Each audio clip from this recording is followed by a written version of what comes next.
Para aquellos que quieren mejorar su vida devocional, para los que necesitan ayuda espiritual, para todos los que desean un contacto diario con Dios, presentamos Radio Amanecer en Estudio, un alimento espiritual para tu alma. Con nosotros, el conductor de esta entrega, Pastor Juan Francisco Scroggins. Apreciados amigos, queridos oyentes de Radio Amanecer, la voz de la esperanza. Señores, estamos iniciando un nuevo trimestre. Es una gran bendición. Estaremos hablando sobre buenas noticias, evangelio. El evangelio de Marcos será analizado durante todo el trimestre. Y de verdad que es una gran bendición poder contar con una lección que hable sobre el Evangelio de Marcos. Esperamos que en este momento usted pues ya haya adquirido la guía de estudio, y los amigos que se interesan cada día de estudiar con nosotros deben tenerla a mano, porque la materia prima de este espacio es analizar la palabra de Dios a través de la guía de estudio, y la guía de estudio de nuestra iglesia trae para este trimestre un comentario importante sobre el Evangelio de Marcos. También es una noticia muy grata saber que estará con nosotros durante todo el trimestre nuestro gran hermano y amigo, Pastor Ángel Dayan de la Cruz Machuca, quien ha sido invitado para compartir durante 3 meses esta lección de mucho interés para nuestro crecimiento espiritual. Pastor Ángel Dayan, es un gran honor y un privilegio tenerle aquí en Radio Amanecer en Estudio una vez más. Muchas bendiciones. Muchas gracias, Pastor Scroggins. Agradecemos a Dios la oportunidad una vez más que nos da de estar junto a ustedes, y de una manera especial junto a usted como compañero de viaje en este estudio trimestral que la iglesia a nivel mundial realiza. Y este viaje propone ser un viaje muy interesante, pastor y amigos, porque nada más y nada menos estaremos estudiando el Evangelio de Marcos. Muchas cosas que aprender para nuestra vida, para la iglesia, el ministerio que se desarrolla, cómo cumplir la voluntad de Dios en este tiempo que nos ha tocado vivir. La iglesia ha entendido que es muy necesario el contenido, las enseñanzas, lo que viene del libro de este Evangelio de Marcos. Así que es un honor y a la vez un gran compromiso estar junto con ustedes en este maravilloso viaje. Gracias. Amén. De veras, seguimos orando uno por los otros en el nombre de Jesucristo. Amén. Pastor, vamos a pedirle en este momento, si usted fuera tan amable, tenga una oración de inicio, porque usted sabe, como regla, aquí tenemos en Radio Amanecer en Estudio, no podemos abrir las Sagradas Escrituras sin tener la seguridad de que el Espíritu Santo va a conducir este estudio. Si usted fuera tan amable, dirigirnos en oración. Claro, en actitud de oración les invitamos a orar. Buen Dios y Padre eterno, te damos muchas gracias. Este es un compromiso, un privilegio, una gran responsabilidad, estudiar tu palabra. Por eso queremos que el Espíritu Santo mismo sea quien nos ilumine, porque fue quien inspiró, fue quien dio origen a la palabra escrita. Ayúdanos a comprenderla, a guardarla, a ponerla por obra. Gracias porque sabemos que nos escuchas. Y esto es por el nombre, sobre todo nombre, en el nombre de Jesús. Amén. Amén, amén. Vamos a estudiar el Evangelio de Marcos. Sería importante, pastor, que nosotros pudiésemos, en ese sentido, dar algunas pinceladas en torno a este Evangelio de Marcos. Según se comenta, se cree que el primero de los evangelios que se escribió fue el Evangelio de Marcos, y Marcos tiene una similitud muy grande con el Evangelio de Juan, porque según lo he estudiado en esta parte introductoria, Marcos se encarga de presentar a Jesucristo como el Hijo de Dios, que se mueve entre los seres humanos, que hace milagros. Asimismo, Juan dice en su evangelio que se escribió ese evangelio para demostrar que Jesucristo es el Hijo de Dios. De manera que hay una gran similitud, con muchas diferencias, por supuesto, entre estos evangelios, pero estamos destacando lo que Marco en su evangelio está señalizando, apuntando sobre la persona misma de nuestro Señor Jesucristo. Es el que se mueve, que hace milagro, y que sobre todas las cosas, cuando uno analiza el evangelio de Marcos, se ve que en términos de gramática es quizás el más pobre, pero un evangelio que está cargado de muchos verbos, de Jesús que se mueve, que hace milagro, que comparte con la gente. Y eso es de entrada de lo que uno podría decir acerca del autor Marcos. Cuando iniciamos el estudio de este trimestre, a nuestra mente pueden llegar muchas preguntas, así como investigadores, personas que han dedicado su vida al estudio de la Biblia, o usted que de manera incipiente se une a nosotros en este estudio. ¿Por qué necesitamos un evangelio de Mateo, de Marcos, de Lucas, un evangelio de Juan? ¿Por qué necesitamos los escritos de Pablo? Todos estos escritores dan un testimonio acerca de la vida y del ministerio de Jesucristo. ¿Por qué no podían los discípulos reunirse y ponerse de acuerdo y que uno escriba y a través de la corrección y orientación y tener un solo escrito? ¿Por qué es necesario que nosotros entendamos que si esos puntos son esenciales, ¿por qué necesitamos un evangelio de Mateo, de Marcos, Lucas o Juan, o aún los mismos escritos de Pablo, que hablan de la vida, el ministerio de Cristo, de una manera muy particular en algunos énfasis, pero que es necesario que los entendamos ahora desde el punto de vista que son presentados no solo en cada uno de los evangelios, sino en el evangelio de Marcos, que es el que estamos iniciando a estudiar en este trimestre? Cada uno de ellos tiene bastante contenido que ofrecernos para nosotros crecer, para nosotros desarrollarnos y conocer un poquito más a Jesús, un poco más de cerca. En este sentido, necesitamos concentrarnos, iluminados por el Espíritu Santo, para que podamos ver qué es lo que nos quiere enseñar la palabra de Dios en este sentido. Noten ustedes que Marcos era hijo de una dama que se recién convirtió a la religión cristiana. Su casa en Jerusalén se convirtió en una asidua visita de los discípulos. Y de una manera muy especial, allí siempre eran recibidos, bienvenidos, eran bien tratados. La visita de los apóstoles, junto con ese trato de la madre de Marcos, se convirtió entonces en un punto de referencia y de influencia para que su hijo se motivara a ir en algún momento, cuando recibió la visita de Pablo y de Bernabé, para acompañarlos en ese primer viaje misionero, porque realmente Marcos sentía la gracia de Dios en su corazón y de una manera muy especial anhelaba dedicarse por entero a la obra de la predicación del Evangelio. Se cree que la casa de Marcos era una casa de personas adineradas. Y como bien usted está puntualizando, luego vamos a ver en el libro de los Hechos de los Apóstoles cómo Marcos se integra a lo que es la predicación del Evangelio, sí, pero un tanto con poco ánimo, abandonó a Pablo y a Bernabé. Eso trajo una discusión entre estos dos grandes apóstoles, y más adelante pues estaremos tocando algunos puntos importantes. Pastor, usted estaba haciendo un comentario sobre por qué existen 4 evangelios. Ya habíamos puntualizado que el evangelio de Marcos es el más corto y presenta a Jesús como el que se mueve.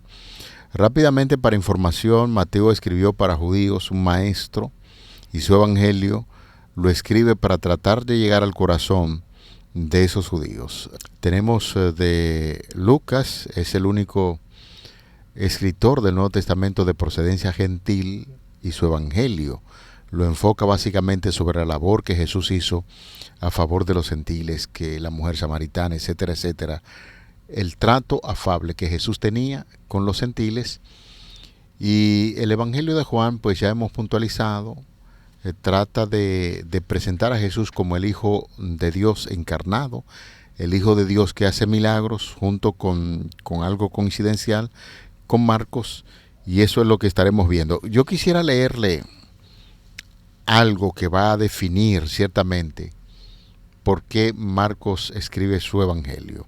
Pueblo de Israel, escuchen esto. Jesús de Nazaret fue un hombre acreditado por Dios ante ustedes con milagros, señales y prodigios, los cuales realizó Dios entre ustedes por medio de él, como bien lo saben. Este fue entregado según el determinado propósito y previo conocimiento de Dios, y por medio de gente malvada ustedes lo mataron, clavándolo en la cruz. Sin embargo, Dios lo resucitó, librándolo de las angustias de la muerte, porque era imposible que la muerte lo mantuviera bajo su dominio. Y en efecto David dijo de él: veía yo al Señor siempre delante de mí, porque Él está a mi derecha para que no caiga. ¿Ese discurso se le parece a alguien? ¿A quién se le parece ese discurso? Entiendo que se refiere al de Pedro por el contenido que usted ha presentado y la lectura que hizo. De una manera muy especial. Entonces, todos los elementos que hemos de mencionar y estudiar, tenemos que entenderlo a la luz de lo que Pedro presentó de Jesucristo. Aquí usted investiga directamente y se da cuenta que el mismo Ireneo, cristiano Ireneo, afirmó para el segundo siglo que después de su muerte, la muerte de Pedro, Marcos, discípulo e intérprete de Pedro, nos transmitió por escrito lo que había escuchado de Pedro.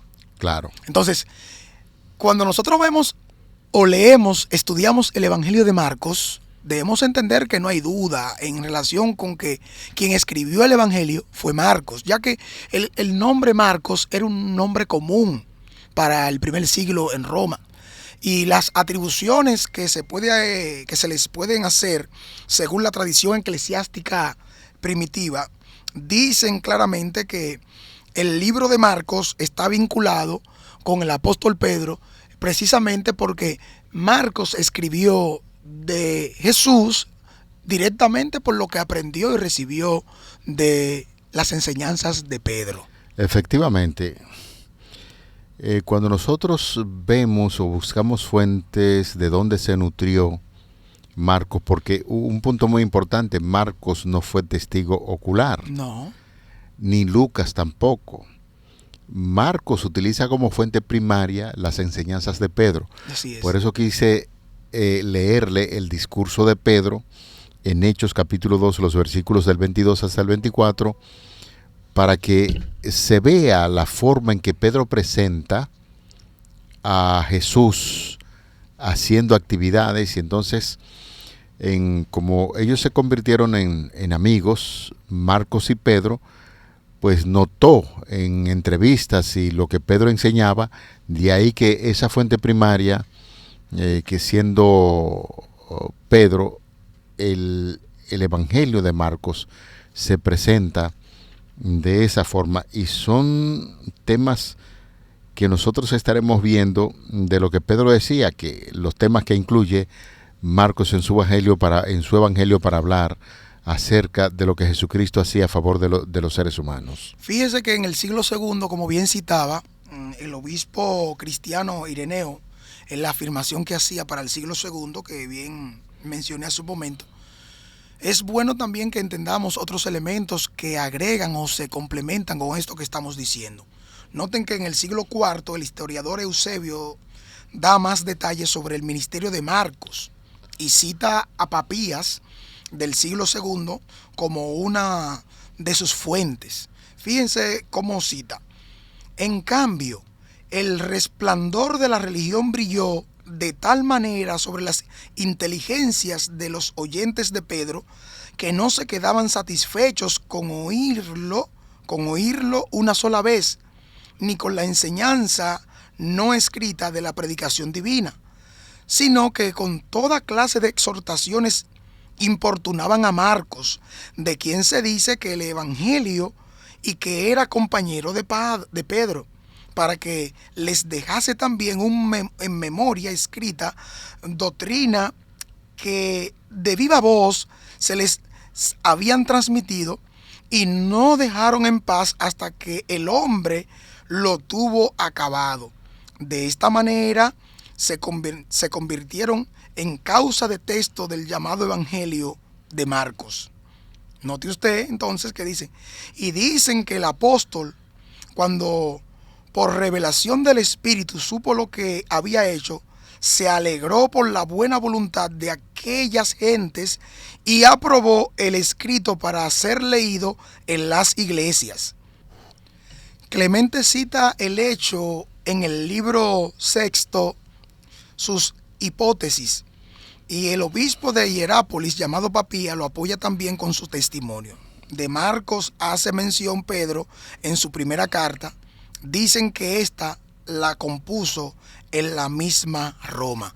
Esto que estoy citando lo hago para que veamos que no fue algo que nació, déjame yo ponerme a escribir o hacer tal cosa. No, la intención desde el principio estuvo motivada por los mismos miembros de la iglesia, que querían tener por escrito parte de esas enseñanzas que en sermones y orientaciones, exhortaciones que daba Pedro, querían tenerlas por escrito. Y por eso dice en la cita que estoy haciendo referencia, importunaban a Marcos que los registrara para que quedara como una memoria escrita en la cual pudiesen compartir en las diferentes iglesias el origen y el mismo ministerio y obra de Jesucristo. Pastor, cuando uno empieza a leer el Evangelio de Marcos, debe preguntarse, bueno, Evangelio, ¿qué quiere decir esto de Evangelio?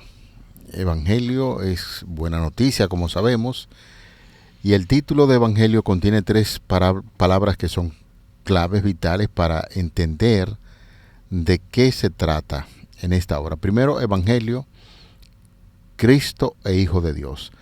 La primera, que es el Evangelio, no aludía todavía a un género literario, obras que cuenten la historia de la vida y las enseñanzas de Jesús. No existía. Cuando Marcos escribió su obra, esto no existía. Esta palabra que aparece en su Evangelio en Marcos 1, 14 y 15, 8, 35, 10, 29, 13, 10 y 14, 9, se refiere a lo que se predica sobre Dios o sobre Jesús como el Cristo, el Hijo de Dios, y hace referencia a toda la historia de Jesús, que no solo se narra en el texto, sino que cuenta también con la tradición oral y debe complementar al texto las palabras, las obras, la muerte, la resurrección de Jesús y lo que todo ello significa como acto de Dios para salvar a la humanidad. De ahí que estamos citando hace un ratito, pastor y amigos oyentes, el discurso de Pedro, porque estos elementos están incluidos en el Evangelio de Marcos. Y es muy bueno señalar que aunque el lector moderno, el término evangelio es muy familiar, señores, en el siglo I tenía una serie de conexiones. Así es, así es. Llamar la historia de Jesucristo el evangelio, Marcos le da al término un giro que habría sorprendido a los lectores del primer siglo, especialmente en Roma. En la traducción griega del Antiguo Testamento, la Septuaginta, o versión que nosotros conocemos como la tradición del hebreo al griego, especialmente allí en Roma, el verbo del que se deriva este nombre, que es evangelizo, se utiliza para aludir a lo que es la proclamación de las nuevas de la victoria que son procedentes del campo de batalla. No obstante, la mayoría de los habitantes del Imperio Romano habrían relacionado ese término con el culto al emperador. Atención, en ese tiempo hablar del Evangelio, buenas noticias, estaba siempre relacionada con el culto al emperador, en el que anuncios de acontecimientos como el nacimiento, por ejemplo, de un heredero imperial, su mayoría de edad y su llegada al trono se representaba como buenas noticias o evangelios. estas buenas imperiales representan lo que es las pretensiones de reivindicación de hombres con un alto concepto de sí mismo y los serviles halagos de sus vasallos. Incluso nosotros podemos encontrar algún tipo de inscripción en donde se hacen alusiones, pero jactanciosas y pretenciosas sobre el emperador, porque cuando se hablaba de evangelios o buenas noticias, estaba básicamente relacionada con el entorno del emperador, donde se halagaba y se hacía presentar a ese emperador como si fuera un dios. De ahí que cuando Marcos, en este sentido, empieza a plasmar la idea ahí en Roma, acerca de lo que es el evangelio, quiere desligar esas actividades de alabanza a un hombre para indicar a el verdadero Dios que se hace hombre, que es Jesucristo, y las actividades que hacía a favor de los seres humanos y no a favor de un gobernador que era considerado como si fuera un dios. Realmente para ellos era su Dios. Noten ustedes que el Mesías, en un contexto político religioso en Roma, era el sucesor en el trono, o específicamente el hijo del emperador, que para Roma las buenas noticias o su evangelio era que tendrían quien se sentaría en el trono y guiaría los destinos de la nación. Pero ese Mesías para ellos era el sucesor, era el príncipe heredero al trono, en este caso de manera política nos referimos. Por lo tanto, entender que se tenían buenos resultados en batalla porque Roma seguía conquistando, Roma seguía dominando, Roma seguía teniendo victoria. Por lo tanto, todo el ambiente de comunicación e información que se manejaba entonces intentaba exaltar la figura del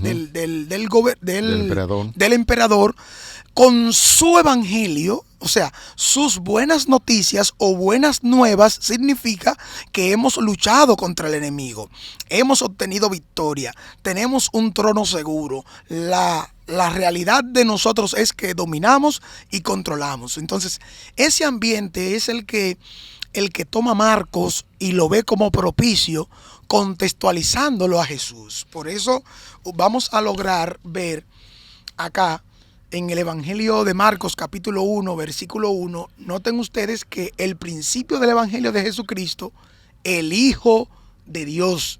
Aquí hay dos palabras que van a ser clave para nosotros entender un poquito la dirección que lleva Marcos en esta primera mitad de su libro. La palabra Evangelio y la palabra Jesucristo. Marcos debemos entender que es el único de los 4 evangelistas que utiliza la expresión el Evangelio de Jesucristo. Según lo vemos ahí en el mismo capítulo 1, versículo 1. Esta frase nos dice a nosotros claramente que esto es el centro, es la dirección que lleva.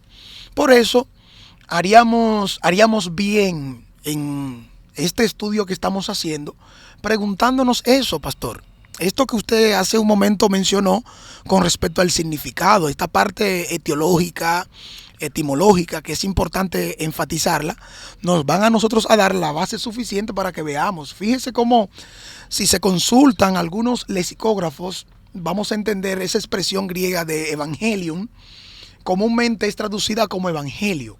Eso es por lo general. Ahora, tiene más de un significado. Por ejemplo, la buena noticia de Dios para los humanos. También la buena noticia como proclamación. Número 3, un libro referido a la vida y a las enseñanzas de Jesús. Además, los detalles acerca de la vida y el ministerio de Jesús o las buenas noticias comunicadas por Jesús. Esto es a grosso modo, de una manera muy puntualizada, cómo se puede entender el significado de la palabra evangelio, el mismo contexto histórico que tiene al nosotros referirnos a él, como bien usted acotaba en su mención, pastor. Piense entonces en esto. Cuando Marcos empieza a hablar de estas buenas noticias, que no lo enfoca en lo tradicional que ellos conocían, entonces Marcos empieza diciendo evangelio sobre Jesucristo. Así es. Y este término de Cristo significa ungido, y habría sonado, por supuesto, algo extraño a los oídos de los griegos. Marcos no ofrece más explicaciones sobre el significado de esta palabra, lo cual sugiere que creía a sus oyentes ya informados de su sentido, así como de una buena parte del relato. Sin embargo, muchos personajes del Evangelio utilizarían el título sin saber lo que significaba que Jesús de Nazaret sea el Cristo, y a medida, señores, que se va desarrollando la historia, va quedando claro que hay que poner a un lado cualquier preconcepción sobre lo que significa Cristo. Solo tras la muerte, su resurrección, puede entenderse la trascendental naturaleza de la nueva de Jesús, que es Cristo Jesús, el Hijo de Dios. De manera que en este trimestre y esta parte que hemos mantenido ahí sobre lo que tiene que ver la parte introductoria de la lección, pues se nos está hablando acerca de Jesús como el ungido de Dios, el que trae buenas noticias, no para exaltar a un hombre, sino para hablar de las buenas noticias que Dios tiene para con toda la raza humana. Por eso, la primera lección en este trimestre lleva como título el comienzo del Evangelio, y el pasaje de la Biblia que estaremos memorizando y nos va a servir de fundamento durante toda la semana en Marcos capítulo 1, los versículos 14 y 15. Después que Juan fue encarcelado, Jesús vino a Galilea predicando el Evangelio del reino de Dios y decía: el tiempo se ha cumplido, el reino de Dios está cerca. Arrepiéntanse y crean al Evangelio. Qué bueno es llegar a este punto conclusivo, porque ya debemos entender que no es descabellado suponer que la persona a la que se hace referencia como escritor del Evangelio de Marcos fue esa persona que lleva su nombre, que por primera vez se cita en Hechos capítulo 12, versículo 12, como hijo de una mujer llamada María, quien era una evidente sostenedora de la iglesia, acaudalada, era una persona de altos recursos, que entendemos que fue usada por Dios, y que este mismo joven en algún momento se convirtió en compañero en su primer viaje misionero de Pablo y Bernabé. Más adelante, a medida que se desarrolla el estudio, seguiremos conociendo, seguiremos viendo este Evangelio de Jesucristo o sobre Jesucristo, y además seguiremos aprendiendo cómo Dios ha guiado o ha fortalecido la iglesia desde aquel primer siglo, en aquellos tiempos, como también ahora para con nosotros en el tiempo que nos ha tocado vivir. Que Dios nos bendiga en este día, y que donde quiera estemos estudiando y aprendiendo, podamos seguir compartiendo, hablando de Jesús y de su Evangelio. Vamos a orar. Padre, estamos cerrando con la parte introductoria de la primera lección sobre este Evangelio. Buenas noticias para los seres humanos. Esperamos que al hacer esta parte introductoria podamos asentar la base para interesarnos en este glorioso estudio que estaremos realizando de tu santa y bendita palabra. Favores que pedimos en el nombre de Jesús, tu Hijo amado. Amén. Para aquellos que quieren mejorar su vida devocional, para los que necesitan ayuda espiritual, para todos los que desean un contacto diario con Dios, hemos presentado Radio Amanecer en Estudio, un alimento espiritual para tu alma.